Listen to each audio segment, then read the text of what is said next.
오늘의 말씀은 고린도전서 12장 1절에서 11절 말씀이 되겠습니다.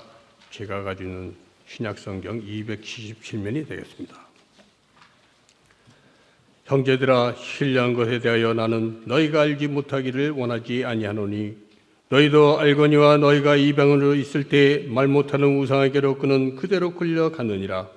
그러므로 내가 너에게 알리노니 하나님의 영으로 말하는 자는 누구든지 예수를 저주할 자라 하지 아니하고 또 성령으로 아니하고는 누구든지 예수를 주시라 할 수 없느니라. 은사는 여러 가지나 성령 같고 직분은 여러 가지나 준 같으며 또 사역은 여러 가지나 모든 것을 모든 사람 가운데서 이루시는 하나님은 같으니 각 사람에게 성령을 나타내심은 유익하게 하려 하심이라.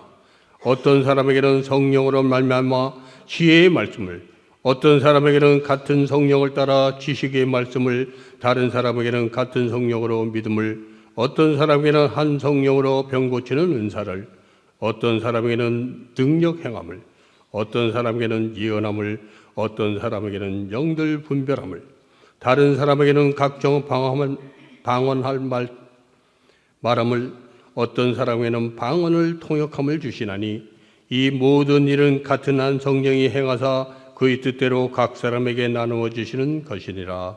아멘. 잠시 기도하겠습니다. 하나님 아버지, 오늘도 우리의 찬양을 받으시는 줄로 믿습니다. 주님과 항상 동행하며 정말 귀한 나라에 들어갈 때까지 믿음으로 살 수 있는 우리가 되게 하여 주시옵소서. 오늘도 장로님의 기도에 응답하심을 믿습니다. 주님께서 올해에도 강단에서 기도하는 장로님들의 기도를 들으사 다 열매를 맺게 해주실 것을 믿습니다. 부족한 종을 세우셨사오니 성령으로 충만케 하사 주의 말씀을 능하게 담대하게 또한 쉽게 증거할 수 있도록 사용하여 주시옵소서. 말씀 가운데 능력을 입는 우리 모두가 되게 하여 주시옵소서. 예수님의 이름으로 기도하옵나이다. 아멘. 할렐루야. 하나님께서 우리 가운데 이 시간도 함께 하심을 믿습니다. 저는 오늘 이 시간 우리에게 주어진 본문을 통해서 은사란 무엇이며 새해에는 우리가 꼭 구하며 살아야 할 것이 무엇인가를 말씀을 드리고자 합니다. 기독교 안에는 많은 신비가 있는데 그 중에 하나가 은사라고 믿습니다. 은사는 기독교 안에 있는 너무 좋은 것인데 어떤 분들은 이 은사를 받아서 참 좋은 열매를 맺고 하나님 나라에 가지만 어떤 분들은 이 은사를 갖지 못해서 힘쓰고 애쓰고만 하다가 천국에 들어가는 경우가 있습니다. 그래서 오늘 이 시간은 이 은사가 무엇이냐, 또 여러 가지 은사를 우리가 생각을 해보도록 하겠습니다. 고린도서를 보면 고린도 교회는 유난히 은사가 많이 나타나는 현상이 있었던 것을 보게 됩니다.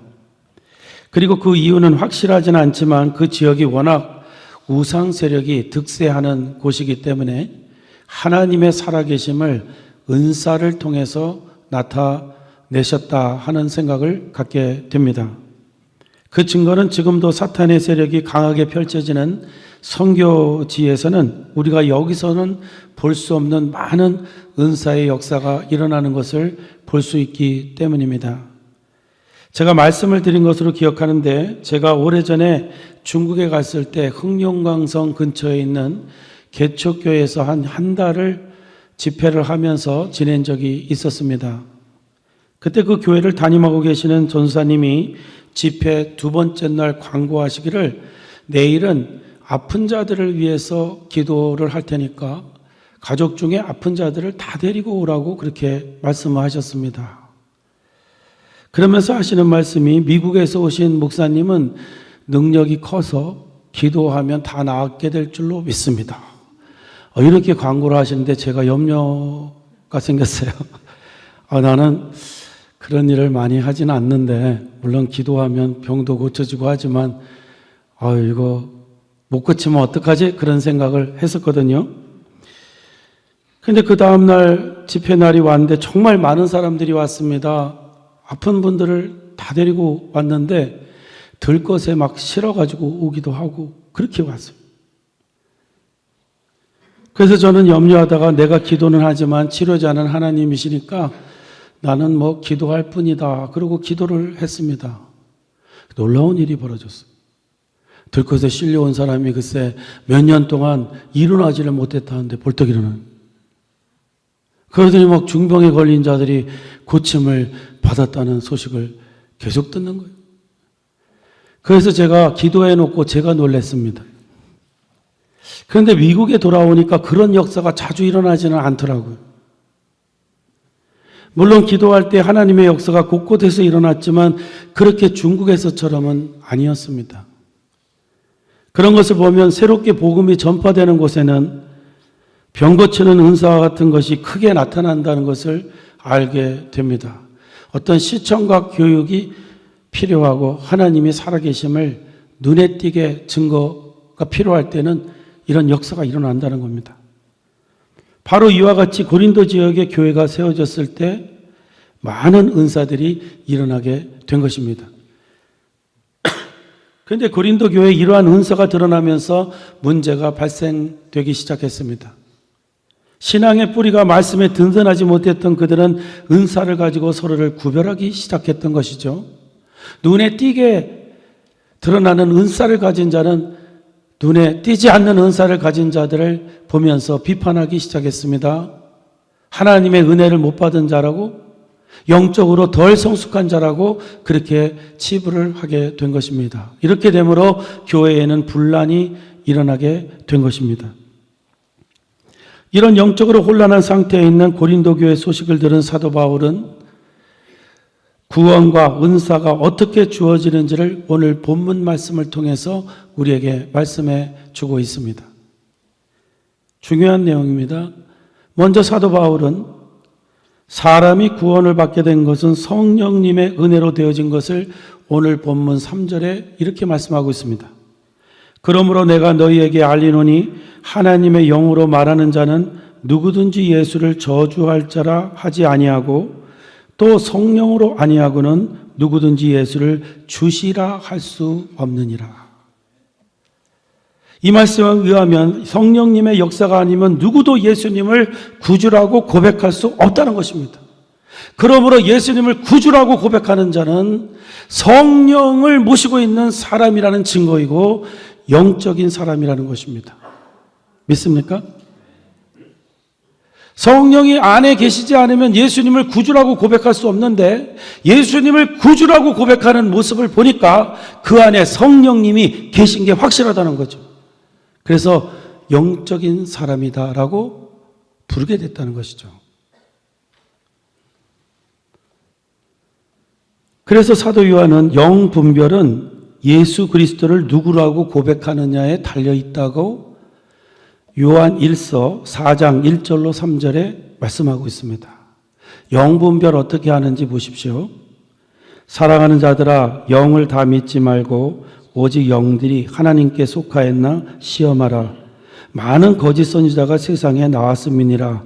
하나님의 영은 이것으로 알지니, 누가 하나님의 영을 받았는지 이것으로 알지니 곧 예수 그리스도께서 육체로 오신 것을 시인하는 영마다 하나님께 속한 것이요 예수를 시인하지 아니하는 영마다 하나님께 속한 것이 아니니 이것이 곧 적그리스도의 영이니라. 오리라 한 말을 너희가 들었거니와 이제 벌써 세상에 있느니라. 이 말씀을 보면 사람이 그리스도의 영을 받았는지 적그리스도의 영을 받았는지를 알 수 있는 길은 그 사람이 예수님을 무엇이라고 고백하느냐에 따라서 알 수 있게 된다는 것입니다. 우리 성도님들은 그리스도의 영을 받은 사람들 맞습니까? 왜냐? 예수님을 구주로 고백하고 계시기 때문입니다. 그런데 많은 사람들이 영분별이라는 걸 할 때 자신의 느낌으로 하는 경우가 많습니다. 사람이 좋게 보이면 영이 맑다라고 말하고, 교회가 분위기가 좋으면은 영적인 교회라고 말합니다. 그러나 분명한 것은 그러한 외적인 것으로는 그리스도의 영을 받았는지 안 받았는지를 모른다는 거예요. 알 수 있는 길은 그 교회가, 그 사람이 예수님을 뭐라고 고백하느냐에 따라서 그의 영이 구분된다는 것이죠. 믿으십니까? 예, 그래서 영분별은 어떻게 하냐? 영분별이 은사 중에 하나이긴 한데, 이 영분별은 사람이 무엇으로 예수님을 고백하느냐에 따라서 달라진다는 것을 알 수 있는 것입니다. 우리 모두는 그리스도의 영을 받았음을 믿습니다. 오늘 본문에서 사도 바울이 이런 말을 하게 된 것은 모든 성도들의 구원의 주체는 성령님이시다라는 것을 강조하기 위함이었습니다. 그러면서 사도 바울은 은사의 주체자도 역시 성령님 한 분이시다를 가르치기 시작한 것입니다. 성도님들, 우리는 이러한 말씀을 생각하며 성도는 은사에 대하여 꼭 기억할 것이 있습니다. 그것은 은사는 하나님이 선물로 주시는 것이지 우리가 노력해서 갖는 것이 아니라는 것입니다. 제 국어사전은 기독교인이 쓴 것 같아요. 그래서 은사라는 단어를 찾아보면요, 이렇게 되어 있어요. 왕이 주시는 선물. 왕이 누굽니까? 하나님이시잖아요. 은사는 하나님이 주시는 선물입니다. 우리가 노력해서 갖는 게 아니에요.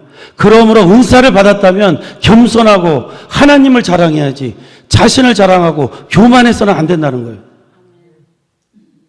은사를 주신 분은 하나님이시기 때문이죠. 그리고 은사에 대하여 또 한 가지 기억해야 되는 것은 남이 가진 은사를 무시해도 안 된다는 겁니다.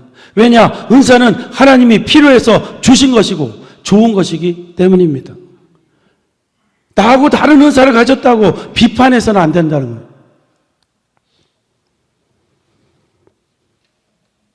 제가 이런 말씀을 드린 이유는 이전에 많은 장로교인 성도님들 중에 특별히 방언에 대하여 엘러지를 갖고 있는 분들이 많이 있는 것을 보았기 때문입니다.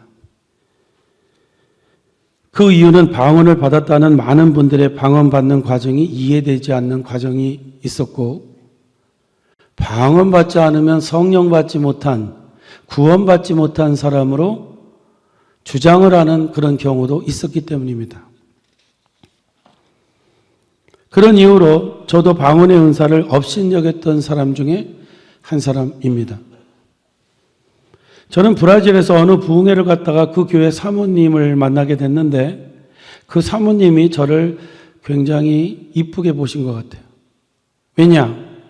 10대의 나이에 새벽 기도를 왔으니까 사모님이 아주 기특하게 본 것 같습니다. 그래서 저에게 뭔가 특별히 주고 싶으셨던 것 같아요.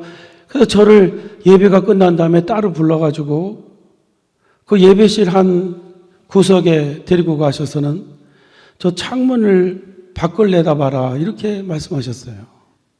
그래서 저는 무릎을 꿇고 창문 밖을 내다봤는데 사모님이 뭘 지시를 하셨냐면 할렐루야를 여러 번 해봐라 그렇게 말씀하시더라고요.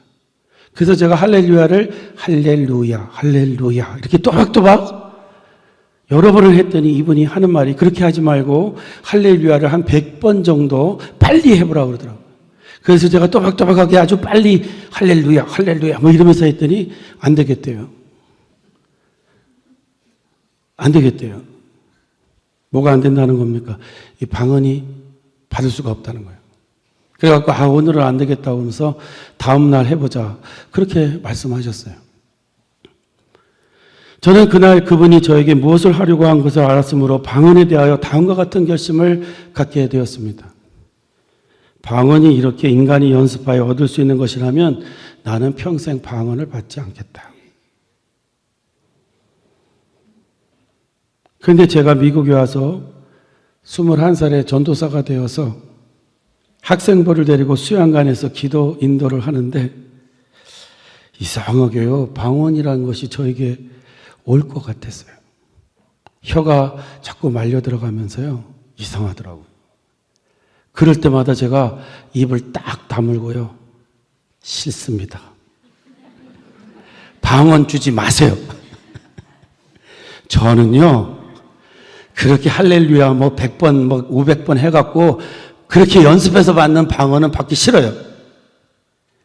주실래면요, 스페인어나 영어 같은 방언을 할 수 있게 해주세요. 원래 오순절날 있었던 방언이 그런 방언 아닙니까? 히브리 말로 설교를 하는데 각국의 사람들이 자기 나라 말로 통역되어 듣는 그런 방언. 저에게는 그런 방언을 주세요. 그리고 제가 입을 딱 다물고 있으니까요, 어느 순간에요, 제 마음속에서 이런 음성이 들렸어요. 너는 내가 너에게 주고자 하는 것을 거부하느냐?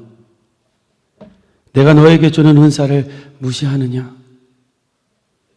하나님이 주시는 은사 중에는 안 좋은 것이 없느니라. 그 말을 제가 딱 듣는 순간에요, 이런 말을 했어요. 그렇다면 주시죠. 그랬더니요, 이건 순전히 제 개인적인 경험입니다. 제가 갑자기 구름을 타고 어디를 날아가는 것처럼 날아가다가 그러면서 기도를 한 2시간가량 했던 것 같아요. 방언으로. 2시간 지난 후에 정신을 차리고 학생들을 돌아보게 됐습니다. 학생들은요, 같이 손을 붙잡고 그렇게 기도를 했었는데 학생들을 돌아보니까요, 이 학생들이 다 방언이 터진 거예요. 우와, 전기가 흐르듯이요, 그 예배실에서 같이 기도했던 학생들이 다 방언을 받아. 그날 밤 저는 얼마나 고민을 했는지 몰라요. 이 사실을 우리 목사님, 담임 목사님에게 어떻게 보고를 해야 되나? 우리 교회가 속해 있는 교단에는 방언 경시하거든요. 방언하면 쫓겨날 수도 있었어요. 지금의 우리 교단이요, 30년 전에는 그랬어요. 이런 것을 보면 저처럼 방언을 받았으면서도 쉬쉬하면서 숨을 조려 했던 사람이 별로 없었을 것이라는 생각이 듭니다. 그러나 그때 저는 분명히 알았습니다. 고린도전서에서 말하는 방언이라는 것이 진짜로 존재한다는 것을요. 그리고 방언은 연습해서 얻어지는 것이 아니라는 거죠. 그리고 방언이라는 패턴은 누구나 똑같이 받는 것이 아니고 각양 다르게 하나님이 주시는 것이라는 것을 알았습니다. 그러면 방언은 왜 필요한 겁니까? 2가지입니다. 첫째는 고린도전서 14장을 보니까 방언은 믿지 않는 자들을 위한 것이다, 그렇게 말하고 있어요.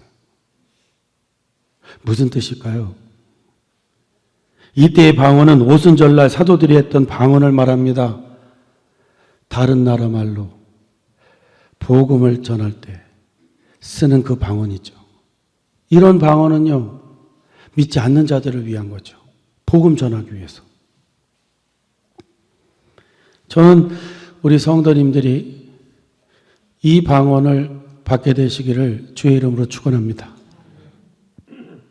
언어 공부가 귀찮아서가 아니라 복음 전하는 것이 필요할 때 하나님이 이런 방언으로 역사하시면 얼마나 귀한 역사가 일어나겠습니까? 그래서 저는 우리 교회 성도님들이 이런 방언을 받기를 원합니다. 그러나 그런 방언 말고 자신도 알 수 없는 말을 하는 방언이 있어요. 그저 방언을 할 때 자신이 무엇을 위하여 기도를 하고 있다는 것을 알고 있지만 구체적인 내용은 모르는 겁니다. 그래서 사도 바울은 방언을 하려면 통역이 있어야 된다. 통역이 없이는 하지 말라고 성경에서 말하고 있는 것입니다. 그러나 방언 통역을 통하여 성경적이지 않는 일들이 너무나 많이 일어나므로 우리 교단에서는 방언 통역을 금지하는 것으로 알고 있습니다. 왜냐? 너무 가짜가 많아요. 그런데 이러한 방언의 유익은 일단 기도를 오래 할 수 있다는 거예요. 머리를 쥐어짜지 않아도 영으로 기도를 하니까 1시간, 2시간 슬슬슬슬 기도가 나오는 겁니다. 그런데 어떤 분은 마귀가 알아듣지 못하는 것이 방언이기 때문에 기도가 더 잘 응답된다고 주장하는 분이 있어요. 근데 그건 아니에요. 왜냐? 하나님은요, 마귀가 듣든지 말든지 우리가 기도하면 응답하시거든요. 마귀가 우리의 말을 듣고 방해를 한다고 해서 하나님이 기도에 응답하지 못한다면 하나님은 전능하신 분이 아니세요. 하나님은 하나님이 아니시죠. 방언 못해도 우리가 하나님 앞에 기도하는 것은 하나님이 응답하십니다. 제 개인적으로는 방언을 제가 싫다고 하는데도 주신 은혜를 점차적으로 깨닫게 됐습니다. 그 이유는 제가 방언을 못하고 방언에 대해서 말씀을 드리면 방언도 못하는 주제가 이렇게 하고 가르침을 안 받으려고 할 거 아니에요. 그렇기 때문에 목사로서 방언을 하면서 방언을 하는 분들을 가르치기 위해서 하나님이 저에게 방언을 주셨다고 그렇게 믿습니다.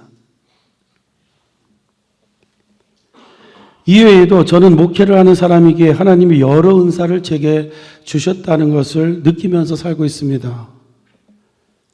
그 중에 하나는요, 제가 예언의 은사를 받았다는 것을 깨닫고 살고 있습니다. 이상하시나요? 아니, 저 목사가 갑자기 어디 병원에 갔다 오더니 이상한 소리를 지금 뭐 하는 거 아니야? 근데 제가 예언의 은사를 받은 게 확실해요. 이상하다고 생각하면 예언의 은사가 무엇이라는 것을 잘 들으셔야 됩니다. 제가 예언의 은사를 받았다는 것을 어떻게 알았을까요? 제가 목회하면서 여러 가정과 교회들을 보면서 예측하는 것이 그대로 들어맞았다는 것입니다. 저 가정은 반드시 은혜를 받을 거야 라고 생각한 가정은요, 반드시 은혜를 받더라고요. 근데 저 가정은 저렇게 애쓰지만 안 돼. 저렇게 살면 안 돼. 계속 어려워요. 교회도 마찬가지였습니다. 저 교회는 지금은 어렵지만 부흥할 거야. 부흥하더라고요. 근데 어느 교회는요, 지금은 잘 되고 있지만 결국은 무너질 거야. 그럼 무너지더라고요. 제 예측은요, 99%였어요. 1%는 왜 틀렸을까요? 저도 모르는 사이에 그들이 회개하고 성경적인 삶을 살아가기 시작했기 때문이죠. 성도님들, 저는 어떻게 그런 예언의 은사를 갖게 된 것일까요? 그것은 성경적으로 비춰보며 판단을 했기 때문입니다. 한 가정이 성경적으로 살려고 하는데 안 될 리가 없는 거죠. 아니, 성경적으로 살려고 그러는데 안 될 까닭이 무엇입니까? 지금은 어려울지라도 그 신앙이 하나님의 축복을 몰고 올 것을 100% 확신하는 것이죠. 그리고 무엇인가를 놓고 열심히 기도하는 과정은 확실하는 것은 반드시 응답을 받는다는 것입니다. 그러나 무엇인가를 원하는데 기도 안 하고 육신적으로 뭔가 해결하려고 하는 그 모습은요, 안 될 것을 뻔히 알게 되는 거죠.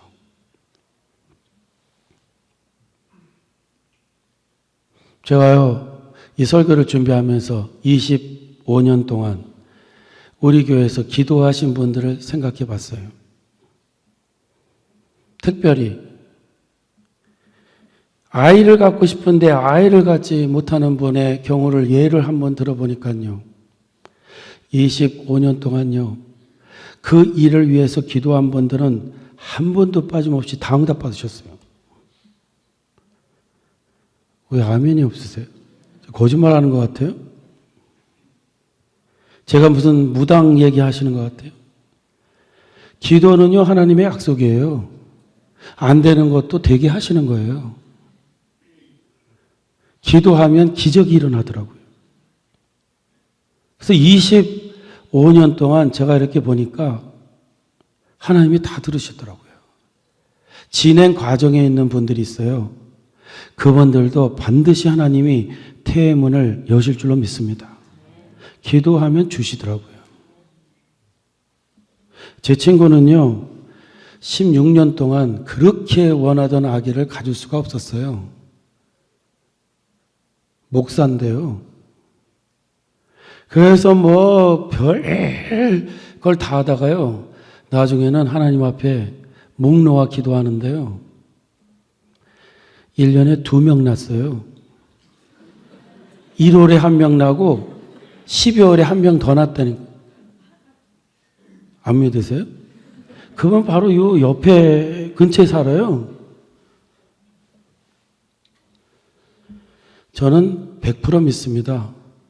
기도하면 하나님이 들으신다는 거. 믿습니까?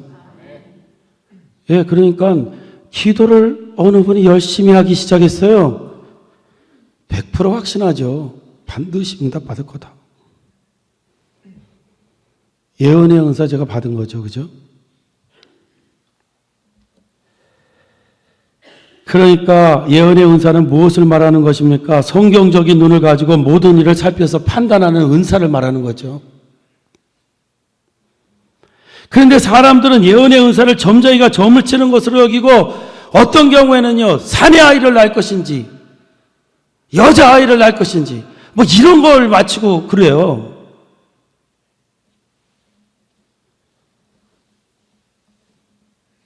그런 거 아니죠.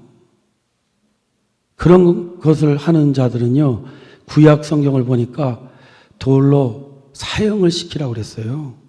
그건 사술적인 겁니다.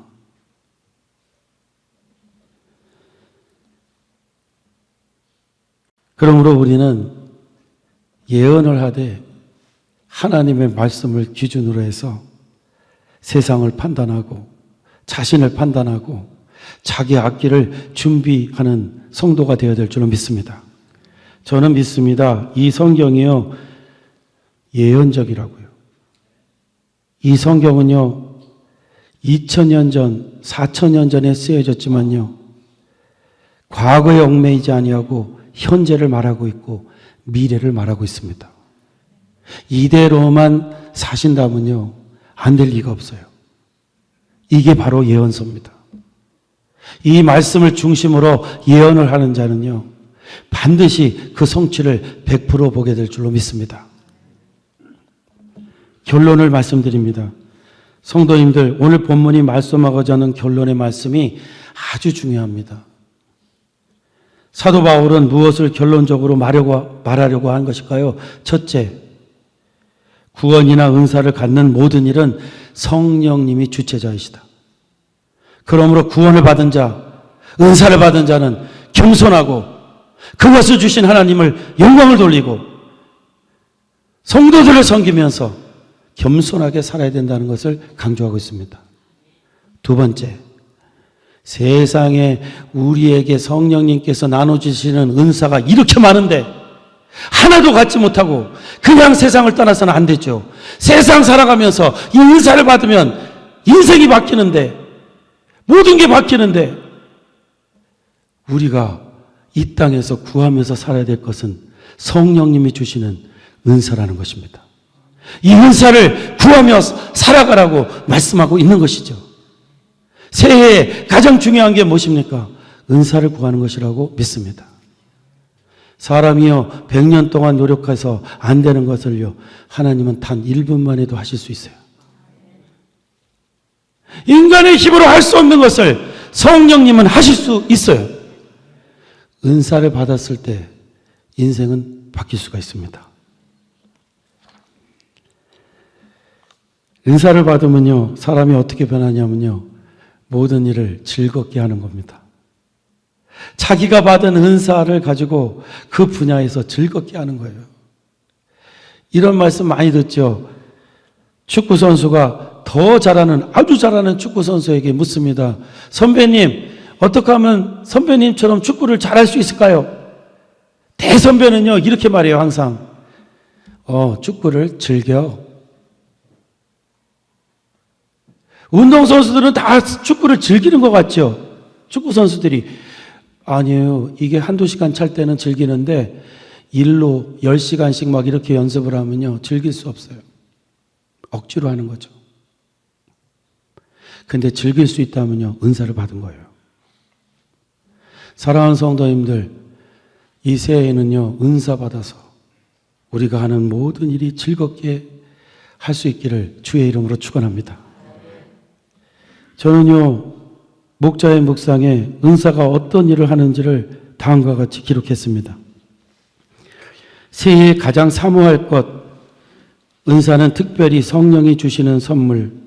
그것을 가지면 사람이 하는 모든 일이 달라지나니 일의 질이 달라지고 일의 속도도 빠르고 일의 열매도 풍성하고 장애물도 거침없이 뚫고 나가고 매사에 담대함이 생기고 눈이 밝아져 멀리 내다보게 하고 걱정할 것 없는 지혜가 생겨 해결치 못하는 것이 없어지나니 그는 하나님이 살아계심을 피부로 느끼며 주님이 동행하심을 확신케 된다. 그러므로 새해엔 이러한 은사를 나눠주시는 성령님께 구할 것은 은사여야 할 것이다. 은사를 받으면 달라집니다. 성도님들, 무엇보다 우리가 새해에 구할 것은 성령님이 주시는 은사입니다. 그런데 고린도전서 4장을 보니까 고린도전서 13장에는요 사랑을 말하고 있고 고린도전서 14장에는요 너희들이 무엇보다도 이 은사를 더 사모하라고 말씀하고 있어요. 이 은사를 더 하도록 노력하라고 말하고 있어요. 그 은사가 뭡니까? 예언의 은사입니다. 그 뜻은 모든 사물을 성경적으로 판단할 수 있는 지혜의 능력을 말하고 있는 것입니다. 저는 솔로몬이 구한 것이 이 은사라고 믿습니다. 이 은사를 받으면 어떻게 되냐면요. 모든 사물을 지혜롭게 판단할 수 있으니까 재물도 따라오고요. 부귀 영화도 다 따라오는 겁니다. 성도님들, 하나님이 지혜만 주신다면요. 이 세상에서 우리는 모든 것을 할 수 있다고 믿습니다. 지혜가 막혀 있어가지고 아무것도 볼 수 없는 거거든요. 근데 이 지혜는요, 하나님이 은사를 주셔야 돼요. 그래서 무엇보다도 사모할 것은 예언의 은사다 그랬습니다. 이 새해에는요, 우리 성도님들이 꼭 이 은사를 구하시기를 주의 이름으로 축원합니다. 우리 자녀들에게 이 지혜의 은사를 주시기를 주의 이름으로 축원합니다. 이거 받으면요, 달라집니다. 놀라운 일이 일어납니다. 저는요, 이렇게 기대해 봤어요. 저는 말씀 그대로 믿습니다. 하나님의 말씀은 우리를 눈을 밝게 하고 지혜롭게 만든다 그랬어요. 하나님의 말씀을 통해서 지혜를 얻고 성령님께 이 지혜의 은사를 구한다면 우리 교회에서 놀라운 일이 일어나게 될 줄로 믿습니다. 우리 자녀들 가운데서 놀라운 일이 일어나게 될 줄로 믿습니다. 사랑하는 성도님들, 이 새해부터 우리가 구할 것은 지혜의 은사입니다. 이 예언의 은사를 구하신다면 하나님이 주시게 될 줄로 믿습니다. 기대하실 수 있겠죠? 저도 기대합니다. 하나님이 저에게 이 예언의 은사, 지혜의 은사를 주실 것을 더욱 구할 것입니다. 온 교회가 이 은사로 충만한 한 해가 되시기를 주의 이름으로 축원합니다. 기도하겠습니다. 하나님 아버지, 한평생 성도로 살아가지만 기독교 안에 있는 신비인 은사를 몰라서 내 힘으로 살라고 노력하다가 애쓰고 힘쓰고 넘어지고 그러다가 천국으로 들어가는 성도들이 많이 있음을 봅니다. 주여, 성령님이 은사를 나눠주시는데 더욱 사모하라고 말씀하는 은사들도 있음을 보게 됩니다. 새해에는 은사를, 성령님이 주시는 은사를 사모하게 하여 주셔서 우리의 인생이 바뀌게 하여 주시고 열매 맺는 것도 다르게 하여 주시고 몇십 년 동안 노력해도 안 되는 것들이 주 안에서 이루어지는 것을 보게 하여 주시옵소서. 우리 자녀들에게 이 지혜의 영을 부어주시옵시고 저들이 세상에서 많은 열매를 맺을 수 있도록 희귀한 은사를 구하는 한 해가 되게 하여 주옵소서. 예수님의 이름으로 기도하옵나이다. 아멘.